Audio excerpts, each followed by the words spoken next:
Hey everybody, this is Devin Townsend, and you are watching CMS TV.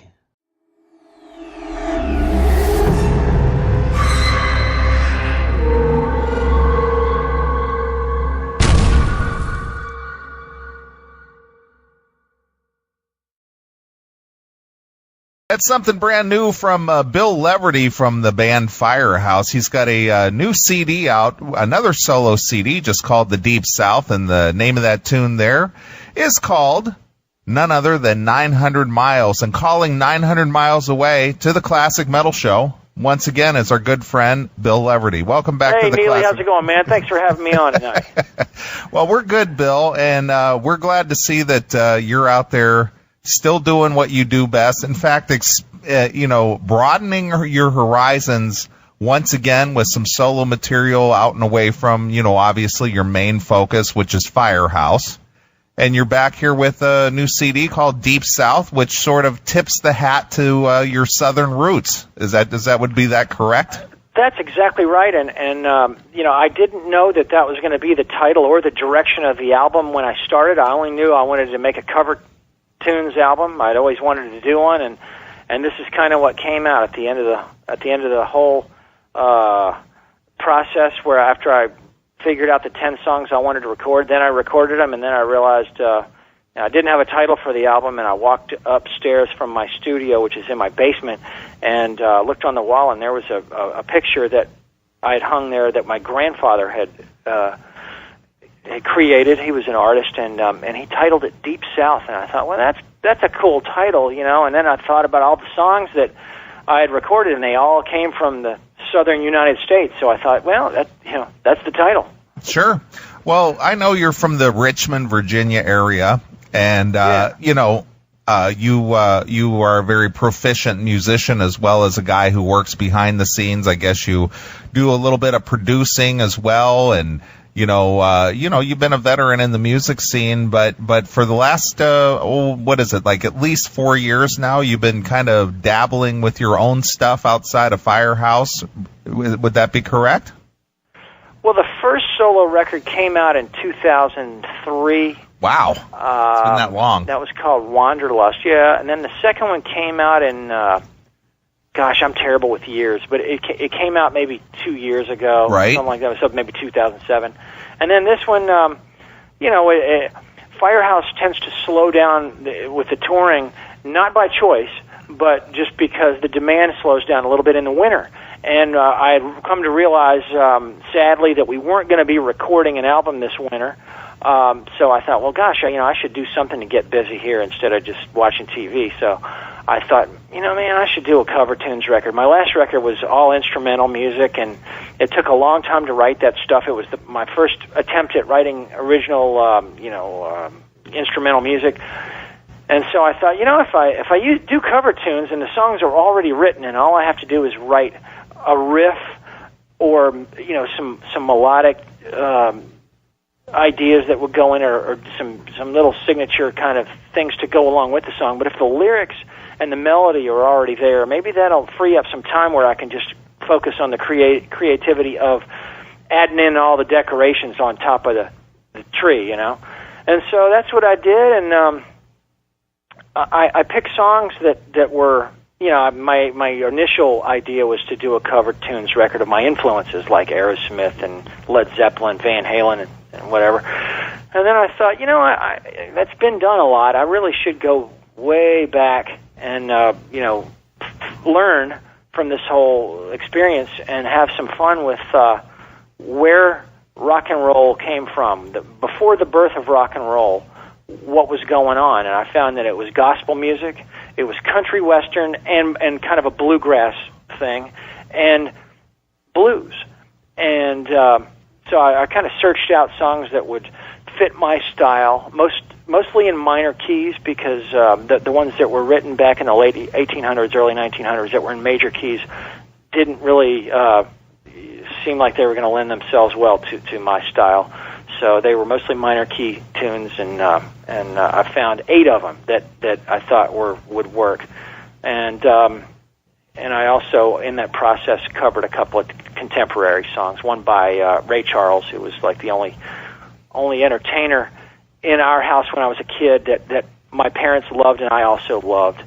And another one by a contemporary, a couple of artists, Tim O'Brien and Daryl Scott, wrote this song called "Walk Beside Me." It's just an acoustic song that I treated acoustically. They did it with mandolins and bouzouki or something, but I did it with just acoustic guitars because I can't play mandolin that well. So sure. Well, not only that, but a lot of those, a good portion of those songs were not written for electric guitar either. They weren't, and the ones that cried out to me, "Hey, put some electric guitar on this," I did. And the ones that said, "Hey, you can tell when you put an electric guitar on it if it's going to work or not," and some of them just didn't sound like they were going to work. If they didn't work in the song, I still tried to fit them in the solo sections if possible, like 900 Miles, for example. I've got electric guitar going in between some of the verses, and then at the end I have sort of a dueling guitar solo thing at the end. And that seemed to work well for that. So wherever electric guitar seemed like it was called for, I put it in there. Where it wasn't, I just tried to use a different instrument. And I played banjo and mandolin and guitar-ukulele, which is like a ukulele kind of instrument on this record, and some acoustic stuff and some electric stuff. So I just tried to pull out everything that I had and throw it on there where it seemed like it was appropriate. Sure, and not only that, but you're not known as a singer with Firehouse. Obviously, you do backups and things, but this one here, you kind of stretch out a little bit and then do the vocal tracks as well. Yeah, I've sung on a couple of Firehouse tunes, a couple of them on our last record, and then one of them on the record before that, and I've always loved singing, but we've got such a great singer with CJ that it's kind of like, why would anybody else want to sing, But on this record it was fun to sing these songs, and I kind of learned a little bit more about my voice and about how harmonizing with myself and getting a different kind of tone out of my voice for different types of songs. What the different songs called for in different keys. I have a lot of different keys on the record, and my voice fits well with one tone in certain keys, and then in a different key, my tone sounds better, delivered a different way. So I've kind of learned a little bit about that. And it was a learning experience, but it was a lot of fun at the same time. So I just tried to have fun with it. Sure, and as part of a promotional tool for this Deep South, I noticed that you've released a music video out there, which, this day and age, music videos for, an artist such as yourself, rock band artist, you don't see a lot of them, but you did a pretty quality job, and I can't imagine that costing you $500,000 like it did back in the day of, late 80s, early 90s when the videos were so lavish, It's so funny because the videos that Firehouse did for Epic cost us $100,000 each. Generally, I mean, there was a couple that we did on the front end of our relationship with Epic Records, and then on the tail end of our relationship with Epic, where they had really small budgets for us. But those budgets were still $20,000 or $30,000. This record, this video, like you said, was it didn't cost anywhere near that. But I think it's as entertaining to watch in a lot of ways. It might not have all the theatrical or the effects of blowing up buildings and the swimsuit model and all that kind of stuff, which it's kind of not really my direction these days anyway. But it was. It gets the song across. The location is really cool. It's an old Civil War location here in Richmond, Virginia, where it was used as a prison for Union soldiers. And so we shot a little bit of it in an old building there that has kind of 4 walls of it are still standing, and then there's another wall that's standing on it. And then another part of this island where it's located was an old abandoned hydroelectric plant. It was abandoned in the 60s, and it's got some cool-looking equipment or some stuff that's kind of broken down, and we shot some of it there. And it was all shot in a day, and then, I guess it took a couple of weeks for to be edited, and then then there's one up there on YouTube. It'll always be there. If you want to go check it out, it's at my website Leverty.com, and there's a link there, and you can watch it. And it's kind of neat because it'll always be up there, and anybody who happens to be sniffing around for Bill Leverty or Firehouse, maybe it'll pop up and maybe they'll watch it. Sure. Hey, metalheads! Tired of waiting for new episodes? Crave the real, raw, classic metal show? For just $4.99 a month, you can become a CMS VIP. You get every episode a full week early, completely uncensored, and 100% commercial-free. It's the only place to interact directly with the show, plus you score the Fast Pass, so your song requests get bumped straight to the head of the line on every live version.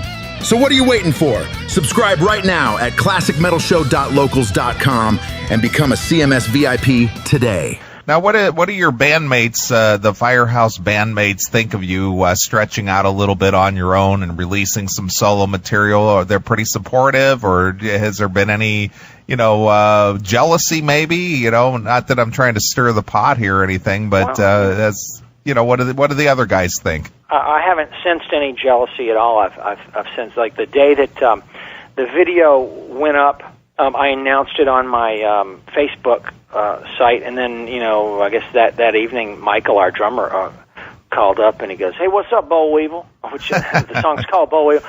And I said, "Oh, did you see it?" He goes, "Man," he thought it was great. He was so complimentary, and I thought that just meant so much to me. I don't think anybody senses any jealousy or any threatening, vibe at all, because I don't have any plans on touring with this to try to, support this record with a tour, like putting another band together and then saying, "Hey guys, just put everything on hold for a while I go out and try to get my solo career going." That's not the idea at all. All it is a recording project, a side project, and putting it out there. Alan, our bass player, has been very complimentary. CJ has been complimentary. So it's really not the kind of thing where anybody's upset about it, or it's all cool. Everybody's good with it. They know that I'm just doing it because I have a studio and I love to play music, and I love a lot of different stuff. I think everybody in our band in Firehouse loves a lot of different kinds of music, and this is one way for me to kind of do what I want to do, and I don't have to really listen to anybody else. I don't do it for the money because, nobody sells records anymore. I'm just doing it because I wanted to make a good record that I would enjoy listening to, and hopefully some people out there want to hear it too. Sure. So you haven't been offered your own reality TV show like the Rock of Love or anything like that, and you won't be out there, selling out nightclubs to come up and shake your hand and nothing like that, huh? Not that I'm aware of, but my agent will. I'll be talking to my agent here real soon, and we'll see what he has going on. But I'm pretty doubtful that anything like that's going on. I just did this for some fun, put out some new music, keep myself excited, and keep myself interested, and I love melodic hard rock. That's what I really love, but I love doing taking some chances and doing some kind of off the wall stuff too. And this is one of the things. It's just a lot of fun. So you don't plan on having a film crew living in your house 24/7 filming Bill Leverty's Family Jewels or anything like that? I'd rather not. No, I'm not that kind of guy that really likes to just bring the cameras in. I really am pretty uncomfortable, having my picture taken and being videotaped and all that stuff. I'd rather just not. Sure. Absolutely. Well, Bill, for a band such as Firehouse and yourself as a hard melodic rock player, you got to be pretty pleased in the last couple of years with a lot of these festivals in the U.S. at least popping up, such as Rocklahoma and Rock in the Bayou and Rock Gone Wild, and various festivals that the bands of your genre are dominating now. What do you think of all that? Well, it's wonderful. It's been doing pretty well for a while up in the northern Midwest. They've had a couple of festivals there, and some of these guys down south have been looking up there going, wow, they're doing it with rock and roll. They've been doing it for country for a long time. Country has had those festivals with great success. And, of course, over in Europe, they've been doing it with rock and hard rock and metal for years with great success, where they'll have a 3 or 4 day festival and they have, 80,000 people. So it really was a wonderful event when the first Rocklahoma happened, and the event organizer said, this is months before it happened, he said to a bunch of people, hey, I'm thinking about doing this with melodic hard rock, and people were going, what are you, nuts? It'll never work. And then he said, well, I'm going to go ahead and do it, and he took the risk. He took this huge investment, cost him a lot of money to hire all those bands, and then 80,000 people showed up, and he was turning around going, hey, I told you so. Mm-hmm. And so, thankfully, a guy like that has hopefully spawned off a lot of other potential organizers to take that risk and hopefully have success with a genre of music that people are having a hard time, hearing these days, and they want to see bands that they haven't seen in a long time. Like, for example, Twisted Sister, who, hadn't toured in a while. They headlined last year when we did Rocklahoma, and it was just so cool to see those guys. And I've known JJ for a while, and he was so happy to get out there, and the fans were just going nuts to see them, and they were huge. And you just forget how big they were back when MTV was so big and playing, music videos. And so the people that love that music are still around. They're just starving for it. Sure. Well, I need to ask your thoughts on something here, because Chris, my partner, and I have discussed this on the show a few times, and I won't name names here, but you were talking about, promoters and whatnot. And a couple years ago, Firehouse was contracted to do a show over in England for a certain record label. And they basically kind of reneged on their, I don't know what you want to call it, their obligations to you, to where you guys had to kind of pull out sort of in the last minute, if you remember what I'm talking about. It's happened a couple of times, so I can give you kind of a couple of general scenarios of how that might have. What exactly are you? Is the question? The question is this same promoter, the same promoter. It seems like every single year that they have this rock fest over in England, Z Rock Fest. Okay. An American band always somehow gets stiffed at the last second by the same promoter. Now, my question to you is, with this is happening several times and making the music news, in the media, wouldn't these bands learn their lessons to stay away from shady promoters? Well, I can tell you as a general rule, for Firehouse to get on a plane and go someplace far like that, we have to be paid in advance. Sure. If we're not paid in advance, we at least need to have 50% of it paid. Well, let me rephrase that. We have to have 50% of it paid immediately, because we've got to book the plane tickets. I mean, right. Most of these promoters say, we're going to pay you a flat fee. You take care of how you're going to get here, and you take care of your hotels, and you take care of all your expenses. I'm not exactly sure the details of that, but if the money doesn't come in on time, then we have to say no, because we're losing potential work elsewhere. It's kind of like if you have a job where you're a freelancer going to do landscaping, and somebody says, "Hey, I want you to come over and work on my yard," and you say, "How I'm going to come over on Thursday," and they say, "Yeah, come on over Thursday," and then they call you up Thursday morning and say, "Hey, you know what? I really don't want you to come over Thursday. I don't have the money." Well, you've blown off all the other potential work that you could have done for Thursday, and so now your Thursday is basically. It's the potential to make any money that day is gone, and that's how we feed our families. Sure. So that's generally what happens in those situations. Is we say, okay, here's how much we cost. Are you sure you can afford us? They say yes. Okay, can you send us half of it now? Yes. Can you send us half of it 30 days before we get on a plane to go out there? Yes. Okay, if you agree to all that, sign here.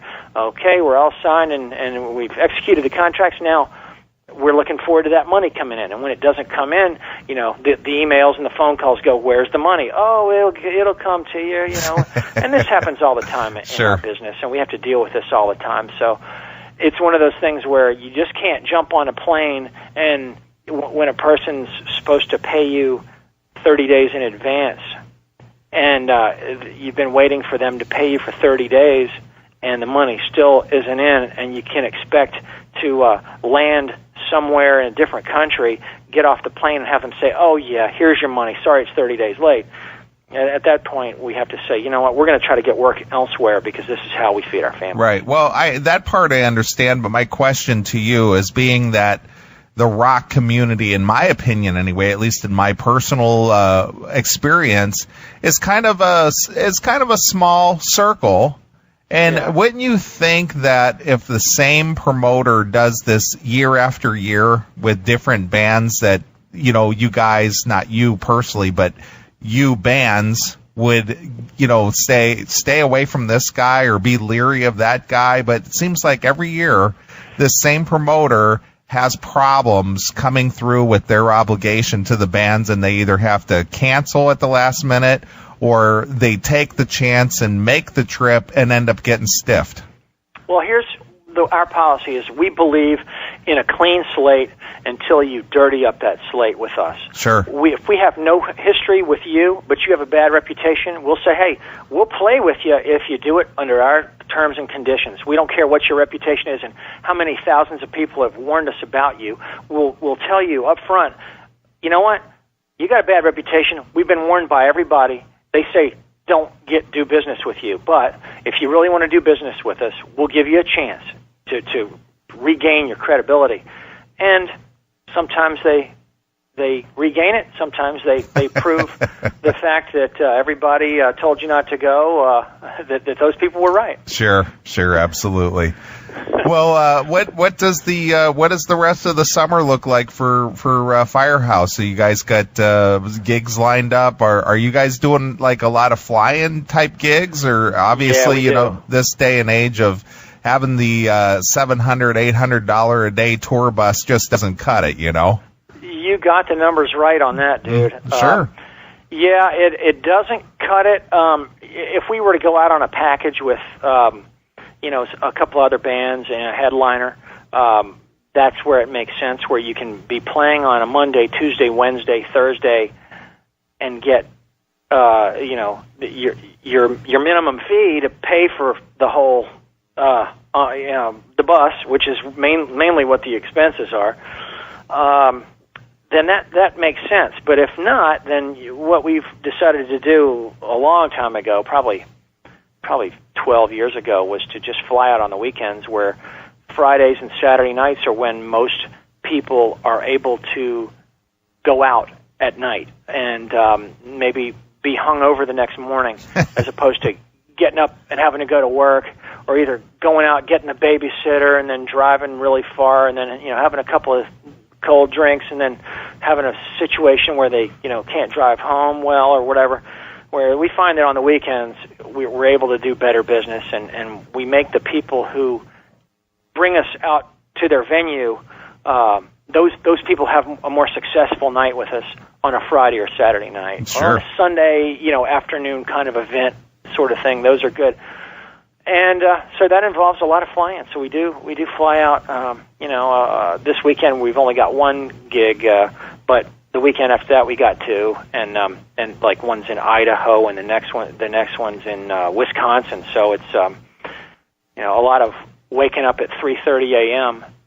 to get to the venue in time, so you can set up and get a sound check and eat, take a shower, and play, and then you go to bed, and then get up again at 3:30 in the morning to repeat the cycle. Sure, absolutely. And then you get up at 3:30 a.m. again to fly home, because those are the least expensive flights, and that's just the way it works. These airlines aren't really adjusting their schedules to the rock bands, unfortunately. That's true. That's true. Well, Bill, this new CD, as we were just talking earlier, called Deep South. Like I said before, you've picked a lot of your old favorites from years ago. You've play the guitar, obviously. You sing on this thing. Is there anything you can't do? There's a lot that I can't do, and I'll tell you one thing that's interesting that a lot of people might not know is that with this album, I didn't know any of these songs except for two of them when I went in to record it. The only two that I knew were the two that were contemporary songs: Ray Charles, Hit the Road Jack, and Tim O'Brien, Daryl Scott, Walk Beside Me. The other 8, I didn't know these songs. My brother suggested a couple of them, and I went, digging around on the internet, for songs from that time period, and I found the ones that I felt that I could pull off. So I was influenced by, Aerosmith. Aerosmith was influenced by, let's say, Elvis. Elvis was influenced by some of these kind of songs. I didn't really directly have any knowledge of 8 out of 10 of these songs, so it was really all new to me. But indirectly, I was influenced by these songs. Like Leonard Skinner is a big influence of mine, and I know those guys were influenced by Johnny Cash, Bill Monroe, some of those cats, and then, these songs influenced those guys. So this is sort of 3 generations, 4 generations, whatever, deeper musically than what I was familiar with. So it's a little bit of a history lesson for me. I really didn't know much about this stuff at all. Sure. Well, when you listen, and this is just more me being kind of a fanboy of a guy who obviously is very proficient with his instrument, when you listen to an older tune, such as Boll Weevil, and you listen to that, what goes through your mind as far as how you would do it differently, or how you would arrange it differently, or where you would insert a different type of instrument, say an electric guitar as opposed to an acoustic, or an acoustic where the mandolin was in the original, or what I'm saying? How do you go about arranging it? Does this something that comes into your head? You go listen to this and say there's a mandolin part, and you go, that would sound cool with electric guitar played in this chord, or this what I'm saying? Well, you know how I do it, and Boll Weevil is a perfect example. There's a website called playingbyear.com that has like 500 songs where this guy is just playing an acoustic guitar and he sings a verse of 500 of these old songs that nobody knows where they came from, but they're just kind of folklore. And Boll Weevil, I was listening to just about every one of them, and Boll Weevil is one that really struck me because the lyrics I thought were really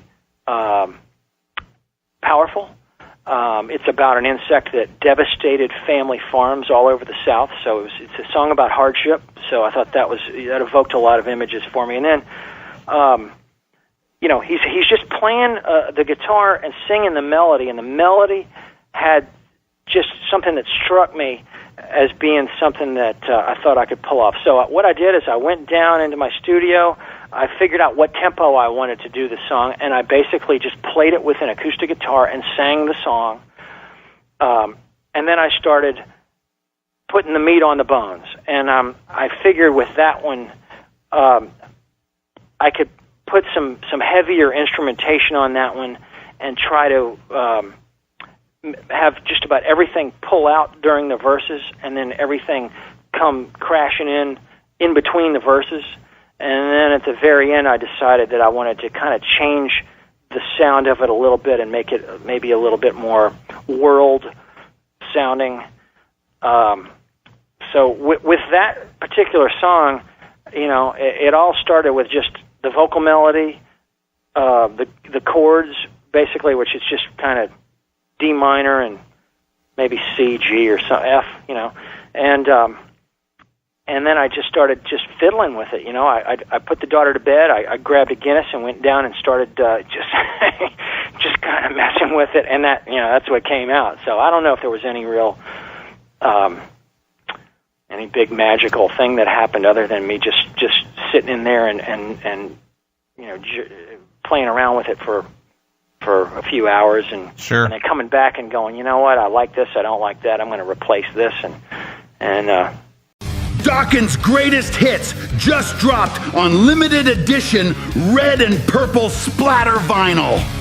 That's right, 10 freshly recorded, balls-to-the-wall anthems, Breaking the Chains, In My Dreams, Alone Again, Dream Warriors, Tooth and Nail, and more! This splatter beast is pure 80s hair metal glory, now sounding heavier and meaner than ever on your turntable. Smash the link at the bottom of your screen right now and own Dawkins' greatest hits on splatter vinyl. Well, how long would you say on average it takes you to rework a song, to where you're satisfied with it on an average? You hear the song, you play around with it a few hours, like you said, in the studio, but on average, to rework a song to your satisfaction to where you think, this is it, I got it. How long does that usually take? I guess on average with this record, with the song being already written, which is a big part of the time consumption, I'd say it was probably about 3 days, and then I'd mess around with mixing it. I'd come back and mix it, at the very end. I'd get a little rough mix going as I'm kind of putting it together, but about 3 days. Sure. But with the obviously modern technology of Pro Tools and digital recording, could you imagine how much tape you'd have laying around your studio back in the analog days? Oh yeah, it's just crazy how we took so much time back in the days when it was all to tape, and the expense. I mean, those reels of tape, just one reel that would last, I think, 30 minutes was about $200. Yeah, roll. right. And and then you had to have two of them going at once if you wanted to get 48 tracks, and two of those tracks were used to sync the machines together. So you really only had 46 tracks, and you had to combine a lot of stuff, and it was just a lot of waiting around for the tape to just rewind. You sing the thing, and then you go, yeah, let's try it again with a little bit, instead of going, go, ooh, okay, well, let's do that. All right, here's the sound of the tape rewinding. Okay, you ready? Okay, go. Okay, then you sing it, and then they go, I think I like the better. Go back and let's not do the okay, ready? Okay, you ready? Go. Now there's no rewind time. I think the rewind time was half the time that we spent in the studio recording these records, because you had to wait for the darn machines to rewind, and then you had to wait for them to sync up, and then it's like, okay, go. And then the pressure's on you so much because you've waited so long for the machine to rewind that you're like, oh man, I better not mess up this time. So it's wonderful the way that technology's made it so that you can just go in there and sure, and try so many different things in half the time. And like I say, the 3 days that I take to do a song, I'm not down there 10 hours a day or 12 hours a day like we were making our first couple or three records or whatever. I mean, those were long days and nights in the studio, whereas this was, hey, I'd wake up, have my breakfast casually, go on down, do it for a couple hours, come back, have a little lunch, go down for a couple hours, come up, have dinner, play with the daughter for a little while, put her to bed, and then go down for a couple hours. So I might have been doing 6-7 hours a day. I didn't really do the long 12, 14-hour days. Sure. So it's a lot easier. Well, very cool. Well, glad to see you still got the fire and the desire to get out there and do something a little bit different outside of the Firehouse thing. And we're always looking for Firehouse music as well. But I like it when a guy breaks away a little bit and stretches out and does something different than his main project, which you obviously did with the new CD called Deep South. Where can people find this thing, Bill? Well, it's available at my website, which is Leverty.com, Leverty.com, or you can get it at iTunes or Amazon, and there's a couple record stores that have it, although not many. But the best place is to get it at Leverty.com, and then if you order it, you say you want me to sign it, I'll be happy to sign it for you to whomever you want. And hey, another thing is that if you go to my website and you go to the merch page, you click on VIP, there's a way you can get it for a discount. Is if it'll ask you for a username and password, and the username is Deep, and the password is South, just like the title of the album, Deep South. So there's a way for you to save a couple bucks, which we can all use in this economy. No, there you go. All right, Bill. Well, it's always a pleasure to have you here on the Classic Metal Show. You're always welcome back anytime you like. And is there anything else you want to tell the fans about, anything? Well, just a big thanks to you, and thanks to all your listeners for supporting rock music, which is these days it's very difficult in the music business in general. But I think rock music, especially melodic rock, is sort of having a tough time right now. Although things are getting better, but I can't thank everybody enough for the support, not just for me or not just for Firehouse, but just for the whole genre, because when there's a success in this genre, it's great for everybody. And and I thank you, Neely, for sticking with it for so long. Sure, absolutely. All right, Bill, we'll go over to Bill's website, Leverty.com, go pick up this new CD, Deep South, and go check out Firehouse when they come to a town near you, as they'll be doing their fly-in dates around the country this summer. Right on, brother. We'll be there. All right, Bill. Well, since we talked about the song in the interview, why don't we close the interview with Boll Weevil? Cool.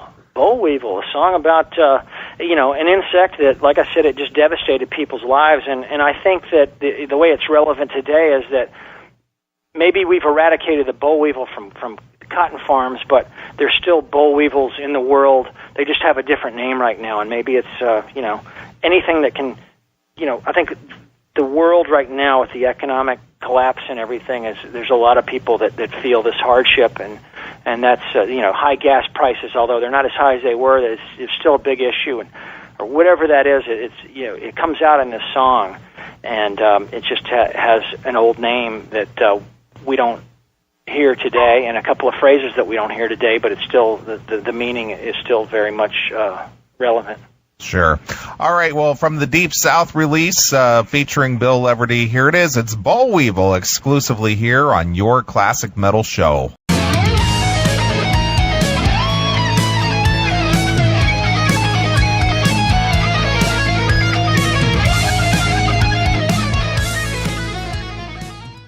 Yo, metalheads, you ready to get your brains blown off? Blizzard of Oz is now on vinyl, baby. Randy Rhoads ripping faces off with those insane solos, Crazy Train blasting through your speakers like a freight train from hell. This ain't some lame stream, this is the real deal on wax, loud as hell and twice as evil. Links at the bottom of the screen. Buy the Blizzard of Oz vinyl and let it take you on a trip.